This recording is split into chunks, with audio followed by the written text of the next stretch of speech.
Brother பேர் வந்து பார்த்தீங்கன்னா தனுஷ். இவர் வந்து சென்னையில இருந்து பேசுறாரு. புறாக்கள் நிறைய வளர்க்குறாரு. புறா குஞ்சுகளுக்கு வந்து பார்த்தீங்கன்னா சளி பிடிச்சிக்கிட்டு தலை வீங்கிடுது, கண்ணெல்லாம் மூடிக்குது அப்படின்ற கம்ப்ளைண்ட் சொல்லியிருந்தாரு. புறா குரூப்லயுமே இருக்காரு. புறா குரூப்ல கிட்டத்தட்ட உதயான்ற பிரதர் வந்து நம்ம மருந்தை வந்து ரெஃபர் பண்ணியிருக்காரு. இவர் வந்து பேசுனது 19 செப்டம்பர் மேல டேட் இருக்கு பாருங்க. 19 செப்டம்பர் பேசினாரு. மருந்து ஆர்டர்னு அன்னைக்குமே போட்டாரு. அனுப்புறேன் அதுல கேளுன்னாரு. அவரும் அனுப்பிச்சாரு. அதான் உங்ககிட்ட கேட்குறேன். சரி ஆகுது, கண்ணு வீங்குது, சளி இருக்குன்ட்டு. கால்சியம் இது இல்லைப்பா அப்படின்னாரு. நான் உனக்கு ஒரு இது அனுப்புறேன் அதில் கேளுன்னாரு. அவரும் அனுப்பிச்சாரு. அதான் உங்ககிட்ட கேட்குறேன். ஸோ மருந்து டீட்டெயில்ஸ் அனுப்பிச்சாருன்னு சொல்லிட்டு நானும் டீட்டெயில்ஸ் எல்லாமே அனுப்பிச்சிட்டேன். பீஜனுக்கான மருந்து ப்ளஸ்ஸு சளி மருந்து டீட்டெயில்ஸ் அனுப்பிச்சிருந்தேன்.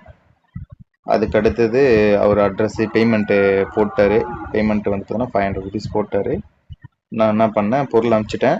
அவர் வாங்கி யூஸ் பண்ணிட்டார். ஃபஸ்ட்டு இது போயிடுச்சு. திருப்பி வந்து பார்த்தோன்னா அக்டோபர் 3 இங்கே பாருங்கள், இதில் டேட் இருக்கு பாருங்கள். அக்டோபர் 3 திருப்பி அதேமாரி ஒரு பேக் ஆர்டர் பண்ணியிருந்தார். இதை பாருங்கள், ஓகேங்களா? ஸோ இப்போ ரிசல்ட்ஸ் வந்து சொல்லியிருக்காரு. எப்படி இருக்குங்க, 2 வாட்டி வாங்கியிருக்கீங்களே அப்படின்னு கேட்டதுக்கு பதில். ப்ரோ நான் பரவாயில்ல, நல்லா தான் இருந்தது.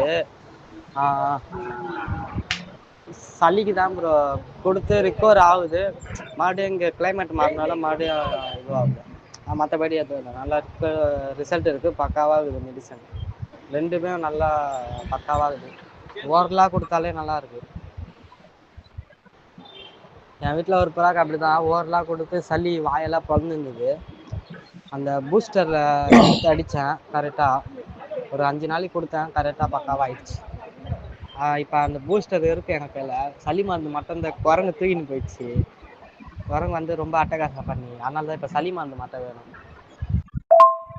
நன்றி.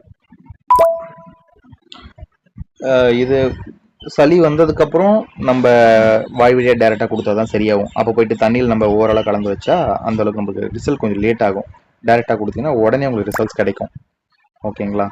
ஸோ முன்கூட்டியே தான் கொடுத்துட்டு வந்தீங்கன்னா நோய்கள் வராது. நான் மருந்து கொடுத்துட்டேன், அதனால் மழையில் நனைஞ்சாலும் இல்லை சில்லுன்னு காற்று பட்டாலும் திருப்பி வராதா அப்படின்னு கேட்டிங்கன்னா, கிளைமேட்டுக்கு ஏற்ற மாதிரி திருப்பி பாடி வந்து பார்த்தோன்னா சளி பிடிக்க ஆரம்பிக்கும். ஸோ அந்த புறாக்களுக்கோ கோழிங்களுக்கோ சளி பிடிக்க ஆரம்பிக்கும். ஸோ கொஞ்சம் நம்ம இந்த மழை சீசனில் கொஞ்சம் கவனமாக இருந்துக்கணும். சளி மருந்து தொடர்ந்து தண்ணியில் கலந்து கொடுத்துட்டு வந்தீங்கன்னா உயிரிழப்புகள் ஏற்படாது, சாகிற ஸ்டேஜுக்கு போகாது, காப்பாற்றிடலாம். சரிங்களா? ஸோ கண்டிப்பாக இதை யூஸ்ஃபுல்லாக இருக்குன்னு நினைக்கிறேன். புறா வளர்க்கக்கூடிய உங்கள் நண்பர்களுக்கு இந்த வீடியோவை மறக்காமல் ஷேர் பண்ணுங்கள். லத்திக்கட்டு பிரச்சனைலாம் பக்காவாக சரி பண்ணும். நன்றி.